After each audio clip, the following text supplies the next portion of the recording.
बैसाख महीने की एकादशी व्रत के दिन अपने घर के मंदिर में श्रीहरि विष्णु के सामने 11 तुलसी के पत्ते का उपाय आपके भाग्य की रेखाओं को प्रबल कर सकता है। आप जानते होंगे गुरुजी प्रदीप मिश्रा जी की कई लंबे समय से कथा हो रही है। पिछले साल ही उनकी इस महीने बैसाख से महापुराण कथा हुई थी। उसमें भी गुरुजी ने एकादशी जो कि बैसाख माह में ही विशेष आती है उसमें किए जाने वाले उपाय बतलाए थे। वही सरल भाषा में आपको बताना समझाना चाहूँगी, तो वीडियो को ध्यान से अंत तक सुनिएगा। और जो है इस वीडियो में आपको 4 सरलतम उपाय जो आप आसानी से कर पाएंगे बताने का प्रयत्न करूँगी। इससे पहले जो वीडियो दिया है उसमें पारण का समय, एकादशी व्रत के दिन बाल धोए या नहीं, सभी जानकारियाँ दी गई है, उपाय भी बताए हैं। कृपया उस वीडियो को भी देखिए। आप सभी से अनुरोध है कमेंट्स में प्रभु का स्मरण करते हुए हर हर महादेव या ओम नमो भगवते वासुदेवाय जरूर से लिखिएगा। आरंभ करते हैं आज का वीडियो। जैसे कि आप सभी जानते होंगे श्रीहरि विष्णु को तुलसी की पत्ती हो, तुलसी की जड़ हो, तुलसी की मिट्टी हो, तुलसी की लकड़ी हो, इसके उपाय अपने आप में चमत्कार के स्वरूप में कहे गए हैं।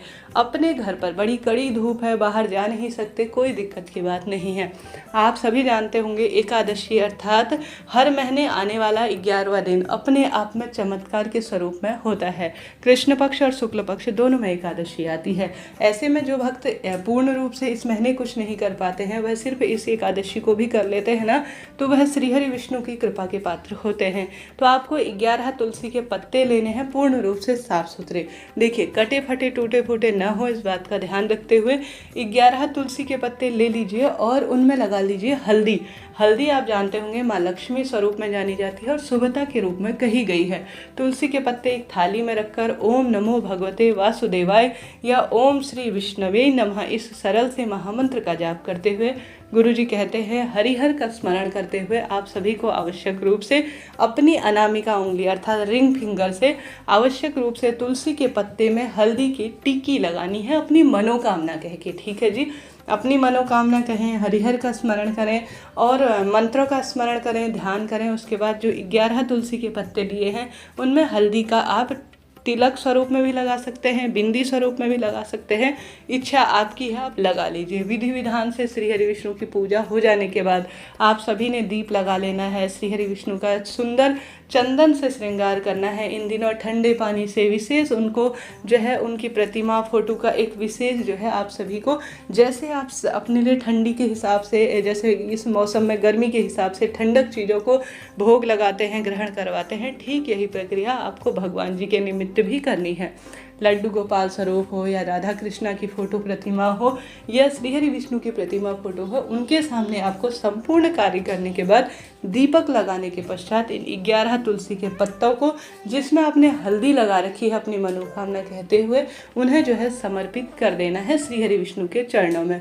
गुरुजी कहते हैं जो भी भक्त एकादशी व्रत के दिन श्रीहरि विष्णु को जो है चंदन की लकड़ी, जो कि चंदन की लकड़ी को घिस कर चंदन बनाया जाता है जिसे हरि चंदन कहा जाता है, उसका तिलक लगा देता है, तो उसे श्रीहरि विष्णु एक बार गले लगाते हैं। तुलसी की लकड़ी को घी में भिगोकर रुई लपेट कर जो व्यक्ति श्रीहरि विष्णु की आरती कर देता है तुलसी की सूखी लकड़ी से, उसके भाग्य में लाख गुना यज्ञ हवन का फल प्राप्त हो जाता है और अपने आप में उसका जीवन धन्य हो जाता है। इतनी महत्वता है तुलसी की लकड़ी का, दीपक की, तुलसी की लकड़ी के चंदन की और तुलसी के पत्ते में जो है हल्दी लगाकर श्रीहरि विष्णु को 11 पत्तियाँ समर्पित करने की, भोग स्वरूप कह लीजिए या अपनी मनोकामना कहते हुए इनके चरणों में आपको समर्पित करना है। श्रीहरि विष्णु इस कार्य से इतना प्रसन्न होते हैं कि खुशियों के भंडार उस घर में भर देते हैं। तो आप सभी को इस दिव्य पावन पवित्र एकादशी पर आवश्यक रूप से श्रीहरि विष्णु के चरणों में तुलसी की 11 पत्ती हल्दी लगाकर जरूर से समर्पित करनी है।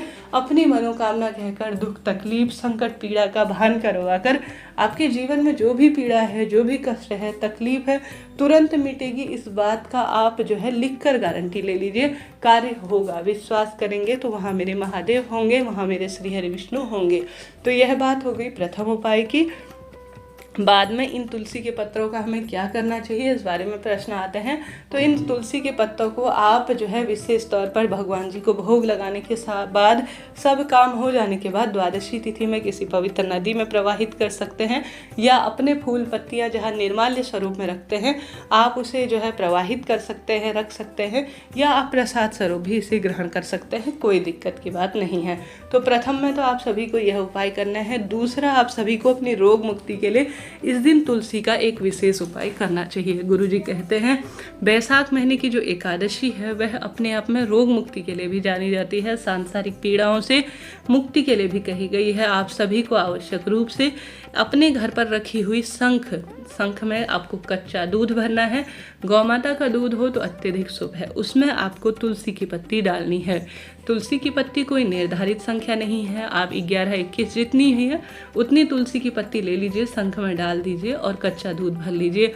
लड्डू गोपाल स्वरूप हो या श्री हरि विष्णु की प्रतिमा फोटो हो, उसमें आप सभी को इस शंख से उन्हें जो है अभिषेक कराना है। आपने देखा होगा बड़े बड़े मंदिरों में, इस्कॉन इत्यादि में भी तुलसी की पत्ती डालकर शंख से श्री हरि विष्णु के विग्रह स्वरूप की जो है उन्हें समर्पित किया जाता है, स्नान कराया जाता है। बची हुई गुरुजी कहते हैं चढ़ी हुई जो श्री हरि विष्णु को चढ़ी हुई तुलसी की पत्ती है ना, उन्हें अगर आप ग्रहण कर लेते हैं ना प्रभु का स्मरण करते हुए, और जो रोगीला व्यक्ति है उसे खिला देते हैं, उसके रोग उसी क्षण तत्काल कट जाते हैं और जीवन में हर कार्य सिद्ध हो जाते हैं।